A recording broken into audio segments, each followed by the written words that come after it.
Impanda ya Nyuma TV, ishakiro ry'ubutumwa bwiza buzana abantu kuri Kristo kandi biteguza kugaruka kwe. Yesu ashimwe cyane, bene data bakundwa, dusangiye urugendo rujya mu gihugu cyo mu ijuru. Hari ubutumwa Imana yagejeje ku bantu b'Imana bakunda Imana, yabweretse bene data bari basengera muri Kongo, muri Sud Kivu, mu masengesho y'iminsi 7 bageze ku munsi wa 5. Imana ibaha ubutumwa. Imana yavuze bari mu masengesho y'iminsi 7 iravuga ngo buri muntu wese akora uko ashoboye kose yikomeze mu gusenga no kwiyiriza, ariko yongereho no kwatura ibyaha, akoreho icyitwa icyaha n'igisa nacyo, kuko mu kanya gato ko guhumbya no guhumbura no guhumbya no gukanura tuzasanga ngo Imana mu kanya gatoya yamaze gutwara itorero, kandi izasaba ko buri wese agenda agatanga raporo y'ibyo yakoze hano mu isi, ari ibyiza cyangwa se ari ibibi. Bahawe ubutumwa muri Matayo 5, mu butumwa bwiza bwa Yesu bwanditswe na Matayo ibice 5:8, bivuga ngo hahirwa ab'imitima iboneye ko aribo bazabona Imana. Imana iravuga ngo impanda irenda kuvuga, buri wese yirebe uko akorera Imana. Imana iratubwira ngo hari ibipimo 3. Igipimo cya mbere ni ukuvuga amagambo ava mu kanwa kawe, uko ukora umwete ukoranira Imana, imirimo yawe yindi isanzwe ukora hano hanze uko uyikora.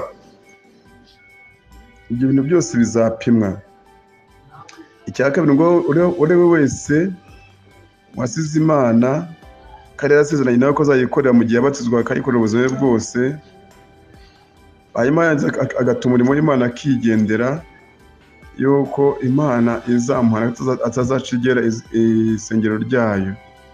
Inzitwazo ngo niba hari umuntu waguhemukiye, abona ukagira inzitwazo ngo abantu bana barabahemukiye, niba hari umuntu waguhemukiye ntubari ureba ngo urebe ngo kana karahemukiye ngo urebe shitani bamukoresheje. Icya kabiri, ujye ubwirengagiza, ubwire bagenzi bawe nyine ibyerekeye n'uwo muntu waguhemukiye mu birangize, mu bikemure, umwitwaye umutwaro. Irongera bavuga ngo ubwire bagenzi bawe kandi babwire ko navuze mbabaye cyane, kuko abantu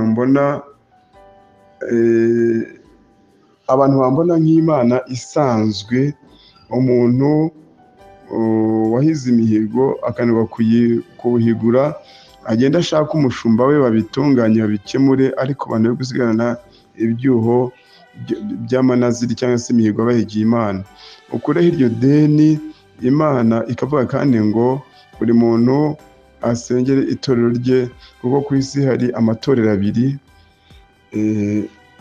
Yavuze ngo buri muntu wese asengere itorero rye, kuko mu isi hari amatorero 2. Hari itorero ry'Imana ariyo ryigisha abantu kwihana no kureka ibyaha no kwitegura kuzimana na Kristo ngo ubwo azabaje gutwara itorero rikabategeka kubabera.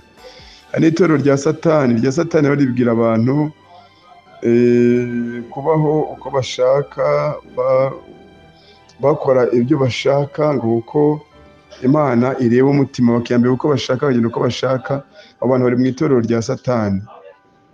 Imana iratubwira ngo, cyangwa se Imana irambwira ngo umuntu uzi ko ari umugore wa kabiri, umugabo wa mbere yasezeranye ko afite umugore wa mbere akaba ariho nubwo batakibana, ngo niyibwirize yigendere, kuko naho yahanura, naho yaririmba, niba atarasubiza umugabo we, ngo ntiyibeshye ko nta juru azabona, kubarwa nk'abasambanyi. Igihe rero ataratura, nubwo ajya ku igaburo, nta juru azabona.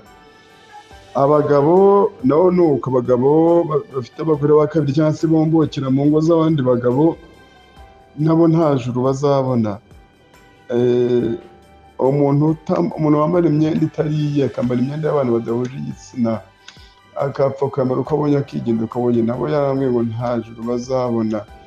Imana dushoboze kubaha Imana, Imana dushoboze kugendana nayo, Imana dushoboze kuyitinya no kuyihindura umushyitsi. Imana dukomeze cyane kugendana nayo uko bikwiriye, tubera ko twazasura mu gihugu cyawe cyo mu ijuru. Imana ishimwe cyane, amen. Ubutumwa ni burebure mbuvuze mu ncamake, ariko Imana irasaba abantu yuko baba abanyamasengesho bakayisenga, bakayubaha, bakagendana nayo uko bikwiriye. Kandi Imana irashaka ko abantu bakura ibyaha mu murimo wayo, witwa gukorera Imana wese akaba uwera nk'uko Imana ari iyera. Ni ubutumwa Imana yahaye abantu bari basenga amasengesho y'iminsi 7 mu gihugu cya Kongo. Mureke rero twihambire ko dushobora kuba turabera kandi dukora ikintu cyitwa icyaha mu bugingo bwacu. Imana ibahe umugisha.